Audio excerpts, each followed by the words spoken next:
कल्पना कीजिए, आप किसी सुनसान रेगिस्तान में चल रहे हैं, चारों तरफ सिर्फ रेत, हवा और खामोशी, या फिर किसी घने जंगल में जहां सूरज की रोशनी भी मुश्किल से पहुंचती है।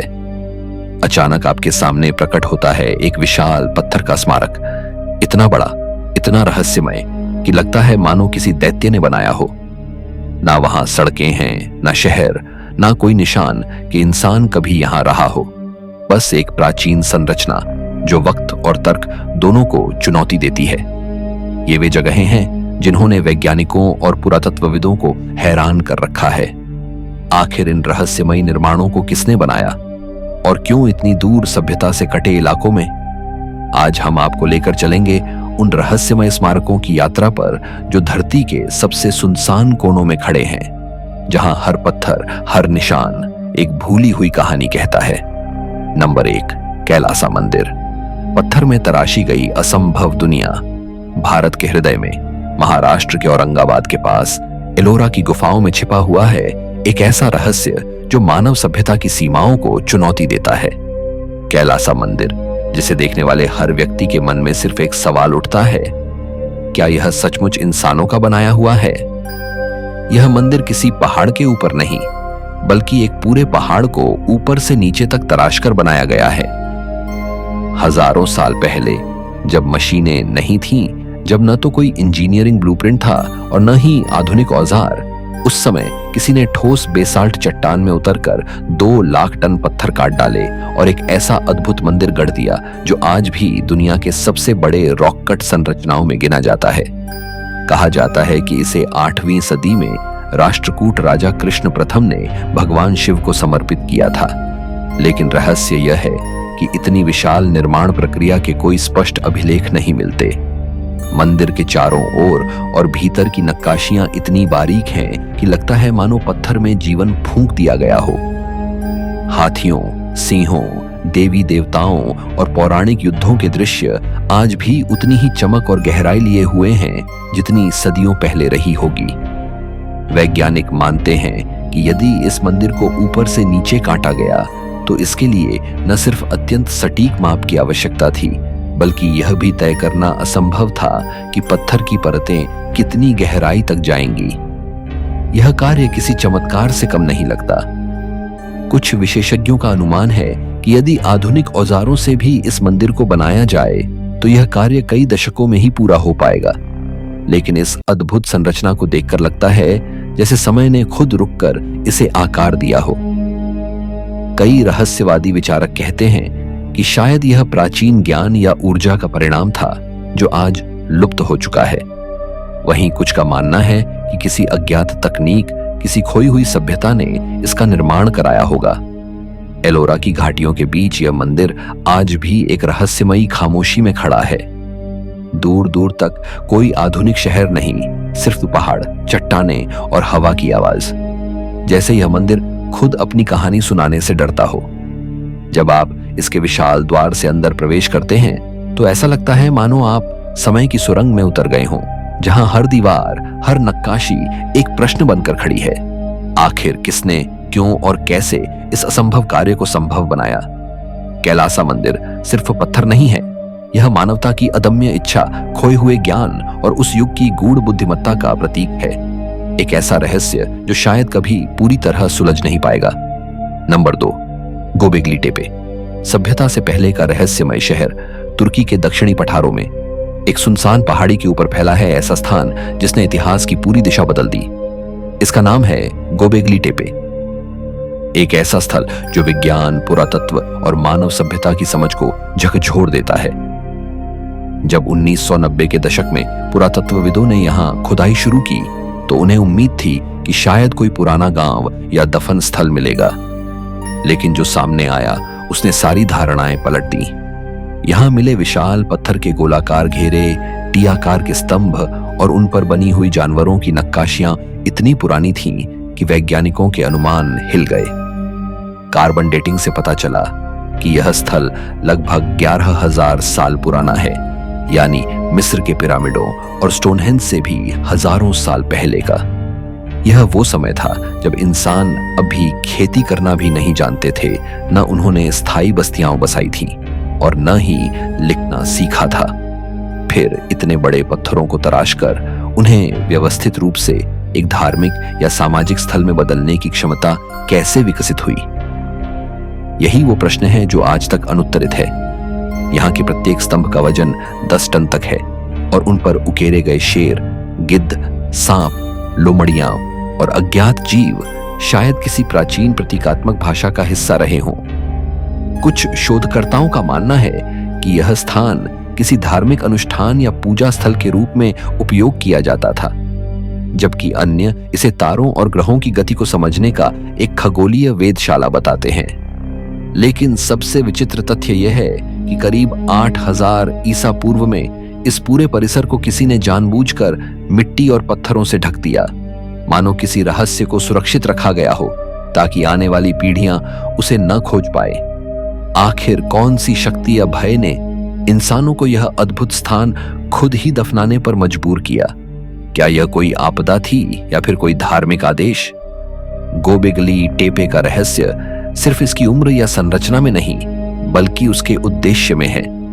यह दुनिया का सबसे पुराना ज्ञात मंदिर है जो सभ्यता से भी पुराना है। इसकी मौजूदगी इस बात का प्रमाण है कि मानव बुद्धि और आध्यात्मिकता का विकास हमारी कल्पना से कहीं पहले हो चुका था। इस जगह का हर पत्थर मानो एक खोई हुई कहानी कहता है, उस युग की जब इंसान आसमान की ओर देखकर किसी और ही शक्ति से संवाद करने की कोशिश कर रहा था। आज जब पुरातत्वविद यहाँ खुदाई जारी रखते हैं तो हर नई खोज यह साबित करती है कि गोबेगली टेपे सिर्फ एक स्थल नहीं, बल्कि वह दरवाजा है जो हमारी ज्ञात इतिहास की सीमाओं को तोड़ देता है। यह वह स्थान है जो यह सवाल उठाता है, क्या सच में सभ्यता हमने बनाई या किसी ने हमें पहले से तैयार ज्ञान दिया था? Number 3, Sigiriya rock fortress. जंगल के बीच पत्थर पर बना साम्राज्य श्रीलंका के घने जंगलों के बीच, जहां चारों ओर हरियाली और धुंध के बादल तैरते हैं, वहां अचानक एक 600 फुट ऊंचा विशाल पत्थर आसमान को चीरता हुआ खड़ा दिखता है। यह है सिगिरिया, एक रहस्यमय पत्थर का दुर्ग जो इतना अद्भुत है कि देखने पर लगता है मानो किसी स्वप्न से निकली संरचना हो। 5वीं सदी में राजा कश्यप ने इस चट्टान के शीर्ष पर अपना शाही महल बनवाया था, लेकिन सवाल यह है कि उस समय बिना किसी आधुनिक साधन के इतना विशाल किला इस खड़ी चट्टान पर आखिर कैसे बनाया गया? माना जाता है कि इस दुर्ग के निर्माण में हजारों मजदूरों और कारीगरों ने वर्षों तक दिन रात काम किया, लेकिन इस कार्य को जिस सटीकता और कलात्मकता से अंजाम दिया गया, वह आज भी इंजीनियरिंग की दृष्टि से एक चमत्कार माना जाता है।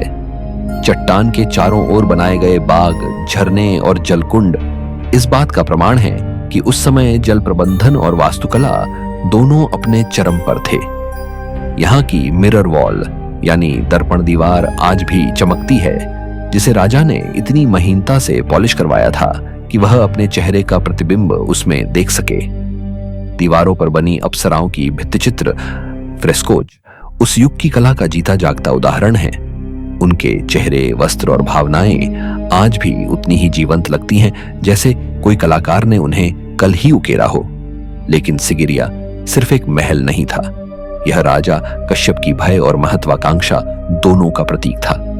कहा जाता है कि उसने अपने ही पिता की हत्या कर दी थी और प्रतिशोध के डर से उसने यह महल आसमान जितनी ऊंचाई पर बनवाया ताकि कोई भी दुश्मन उस तक न पहुंच सके। इस चट्टान का हर कोना उसकी कहानी कहता है। एक राजा जो धरती पर रहते हुए भी खुद को देवताओं के बीच सुरक्षित महसूस करना चाहता था।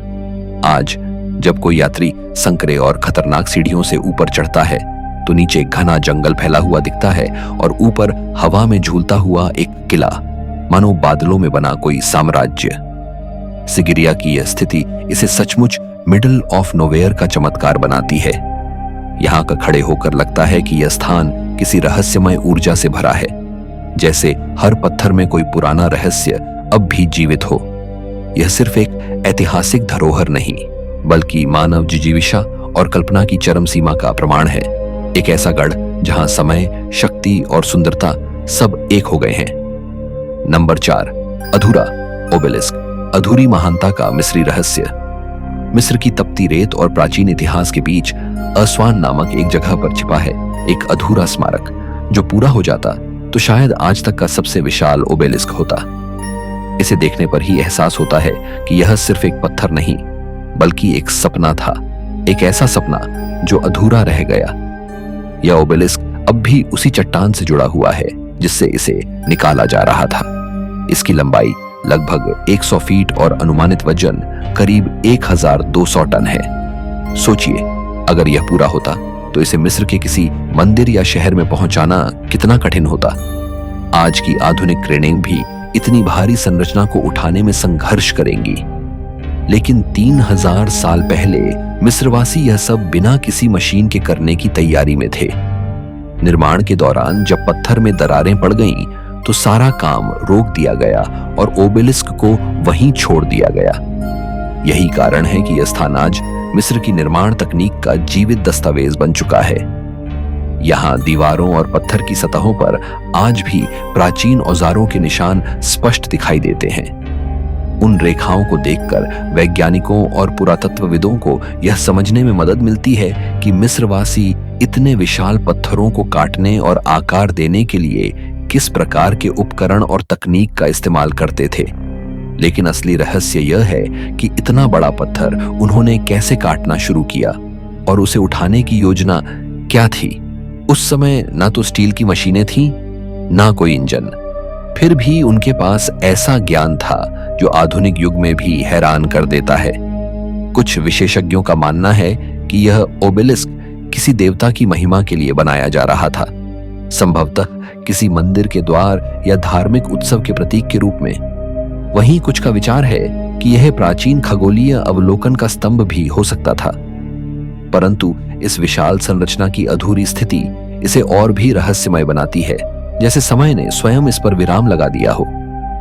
अस्वान का यह अधूरा ओबेलिस्क मिस्र की उन अनकही कहानियों में से एक है जो हमें यह सोचने पर मजबूर करती हैं कि आखिर उस समय के लोग कैसे इतना भारी और जटिल कार्य पूरा करने की हिम्मत रखते थे। जब आप वहां खड़े होकर उस पत्थर को देखते हैं जो आज भी जमीन से जुड़ा हुआ है, तो एहसास होता है कि यह सिर्फ अधूरी कारीगरी नहीं, बल्कि प्राचीन मानव की असीम जिज्ञासा और असंभव को संभव करने की लालसा का प्रतीक है। यह स्मारक हमें बताता है कि कभी-कभी अधूरे सपने भी इतिहास बन जाते हैं, और यह अधूरा ओबेलिस्क उन सभी में सबसे महान है। Number 5, great Zimbabwe. अफ्रीका का खोया हुआ पत्थर साम्राज्य। अफ्रीका के दक्षिण पूर्वी हिस्से में जंगलों और पहाड़ियों के बीच, जहां न सड़कें हैं न कोई विशाल नगर, वहां बसा है एक रहस्यमय पत्थर का शहर, ग्रेट जिम्बाब्वे। यह कोई साधारण अवशेष नहीं, बल्कि एक पूरा साम्राज्य था जो 11वीं से 15वीं सदी के बीच फला फूला। कभी यह स्थान लगभग 20,000 लोगों का घर हुआ करता था, और इसके चारों ओर बनी पत्थर की दीवारें इतनी विशाल और सटीक हैं कि आज भी बिना किसी मोर्टार या सीमेंट के मजबूती से खड़ी हैं। कुछ दीवारें 30 फीट ऊंची और सैकड़ों फीट लंबी हैं, और फिर भी उनमें एक भी ईंट या जोड़ का इस्तेमाल नहीं किया गया। यह निर्माण कला इतनी सटीक थी कि सदियों बाद भी इन दीवारों के बीच से हवा तो गुजर सकती है, लेकिन एक सुई तक फंसाना मुश्किल है। ग्रेट जिम्बाब्वे कभी अफ्रीका के सबसे समृद्ध व्यापारिक केंद्रों में से एक था। यहां से सोना, हाथी दांत और लोहे का व्यापार होता था, और यह शहर दूर दूर के देशों से जुड़ा हुआ था, अरब से लेकर चीन तक। परंतु इसकी स्थिति ने हमेशा पुरातत्वविदों को उलझाया है। आखिर इतने बड़े साम्राज्य ने ऐसी जगह क्यों बसाई जो कठोर पहाड़ियों और जंगलों से घिरी हुई थी? कोई नदी नहीं, कोई समुद्री मार्ग नहीं, फिर भी यह साम्राज्य फलता फूलता रहा। शायद यह स्थान किसी गुप्त व्यापारिक मार्ग या धार्मिक शक्ति का केंद्र रहा हो। जब 1800 के दशक में यूरोपीय खोजकर्ताओं ने इसे देखा, तो वे यह मानने को तैयार ही नहीं थे कि इतने जटिल और कलात्मक ढांचे स्थानीय अफ्रीकियों ने बनाए होंगे। उन्होंने गलत तरीके से दावा किया कि यह किसी प्राचीन विदेशी सभ्यता जैसे फिनिशियन या अरबों का कार्य था, लेकिन बाद में की गई खुदाइयों ने सब सच्चाई खोल दी। यह नगर शोण लोगों के पूर्वजों द्वारा बनाया गया था। यह उनका गौरव था, उनका ज्ञान और उनकी पहचान। आज ग्रेट जिम्बाब्वे एक खामोश गवाह की तरह खड़ा है, उस सभ्यता का जो दुनिया की मुख्य धारा से दूर रहकर भी अपने समय की सबसे उन्नत संस्कृतियों में से एक थी। इसकी ऊंची दीवारें और विशाल टावर जैसे अब भी अतीत के गीत गा रहे हों। इस शहर का रहस्य केवल इसके निर्माण में नहीं, बल्कि इसकी आत्मा में छिपा है।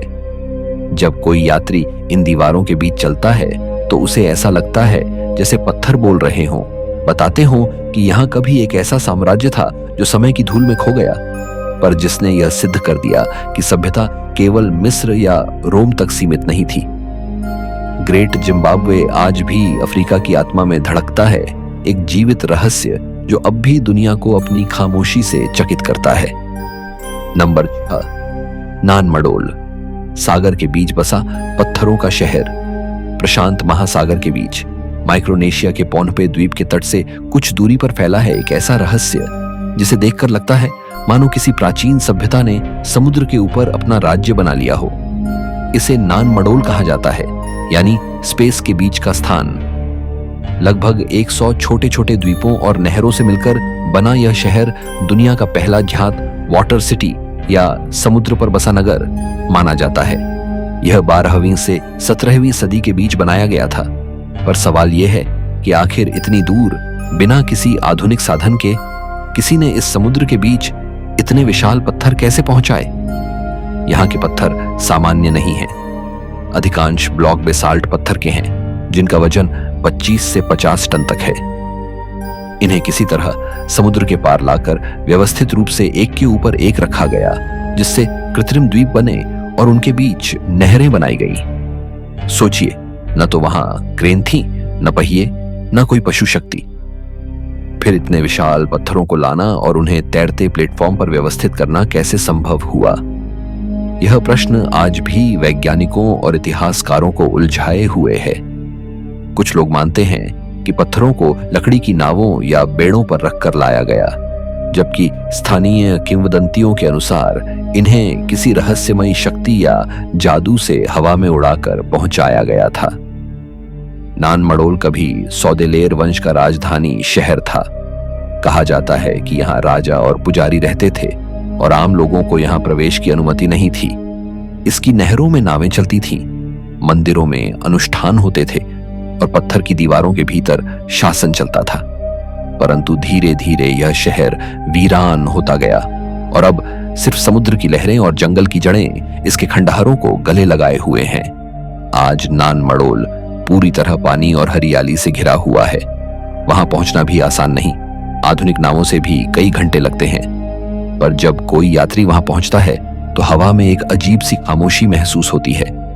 लगता है जैसे यह जगह अभी भी किसी अदृश्य शक्ति की निगरानी में है। हर पत्थर, हर नहर और हर द्वीप मानो किसी भूले बिसरे रहस्य को छिपाए बैठा हो। कुछ पुरातत्वविदों का मानना है कि यह शहर शायद किसी खगोलीय संरेखण पर आधारित था, जबकि कुछ इसे खोई हुई सभ्यताओं के प्रमाण के रूप में देखते हैं। शायद वह सभ्यता जिसने कभी महासागर के नीचे अपने साम्राज्य बसाए थे। नानमडोल सिर्फ एक पुरातात्विक स्थल नहीं है, यह मानव कल्पना, कौशल और रहस्य का संगम है। एक ऐसा शहर जो समय, इतिहास और सागर की गहराइयों को ठुकराकर आज भी अस्तित्व में है, खामोश, अकेला और अनुत्तरित।